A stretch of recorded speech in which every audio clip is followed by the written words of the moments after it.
पहले चरण के चुनाव के खत्म होने के बाद ऑल इंडिया मजलिस-ए-इत्तेहादुल मुस्लिमीन के अध्यक्ष असदुद्दीन ओवैसी ने बड़ा इशारा दिया है। असदुद्दीन ओवैसी ने साफ तौर पर मीडिया से बात करते हुए कहा है कि अगर बिहार में जो 14 तारीख को नतीजे सामने आएंगे, अगर उसमें किसी पार्टी को अगर बहुमत की ज़रूरत पड़ती है, ख़ासतौर पर आरजेडी यानी कि महागठबंधन को बहुमत की ज़रूरत पड़ती है, तो वो आरजेडी यानी कि महागठबंधन को सपोर्ट करने के लिए तैयार है।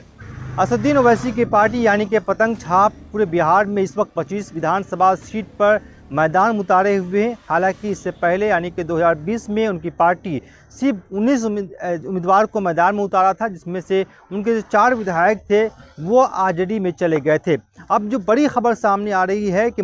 पहले चरण के बाद जैसे चुनाव खत्म हुआ और कई सर्वे रिपोर्ट सामने आए हैं, कई लोग कह रहे हैं कि महागठबंधन की सरकार बन सकती है। ऐसे में असदुद्दीन ओवैसी ने एक मीडिया हाउस से बात करते हुए साफ तौर पर इशारा किया है कि अगर महागठबंधन को सरकार बनाने की ज़रूरत पड़ती है तो महागठबंधन के लिए ओवैसी कुर्बान होने के लिए तैयार है और उनको सपोर्ट करेंगे। हालांकि इससे पहले असदुद्दीन ओवैसी के बारे में कई तरह की बातें सामने आ रही थी और महागठबंधन यानी कि चुनाव से पहले, चुनाव आचार संहिता से पहले महागठबंधन के उम्मीदवारों के पास या महागठबंधन के जो जिम्मेदार लोग हैं तेजस्वी यादव और लालू प्रसाद यादव और दूसरे कांग्रेस तक की बात गई थी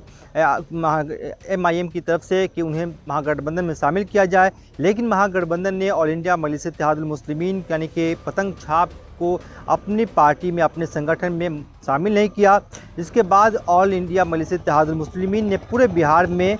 पिछले साल 22 उम्मीदवार उतारे थे, इस मरतबा 25 उम्मीदवार को उतारा है। कई जगहों पर खासतौर पर सीमांचल में उनका मुकाबला टक्कर का है। लेकिन इस बीच एक बड़ी खबर मैं आपको बता दूं कि सीमांचल जहां पे MIM का गढ़ माना जाता रहा है, 2025-20 में उनके 5 उम्मीदवार जीते थे, लेकिन इस बार उनकी हालत बेहतर नहीं है, क्योंकि पूरे बिहार में ऐसा माना जा रहा है जो राजनीति के ज्ञान है यानी कि राजनीति के ज्ञानदाता हैं, उनका साफ तौर पे कहना है कि महागठबंधन की इस वक्त पूरे बिहार में लहर है और उसका असर कहीं ना कहीं सीमांचल है जहां पर ज़्यादा मुसलमान वोटर्स हैं। और अमौर से जो प्रदेश अध्यक्ष भी हैं ऑल इंडिया मजलिस-ए-इत्तेहादुल मुस्लिमीन के और विधायक भी हैं अख्तरुल ईमान, उनका भी इस मरतबा मामला कुछ ज़्यादा बेहतर नहीं है। वहाँ पे हाजी सुबहान को कांग्रेस ने टिकट दिया है, जिसके बाद मुकाबला दिलचस्प होने की उम्मीद है। आपको क्या लगता है कि महागठबंधन की अगर सरकार नहीं बनती है बिहार में और ओवैसी को सपोर्ट करने की ज़रूरत पड़ती है, तो क्या MIM को सपोर्ट करना चाहिए महागठबंधन को या नहीं? इस पर आप अपनी राय ज़रूर बताइएगा। बहुत बहुत शुक्रिया।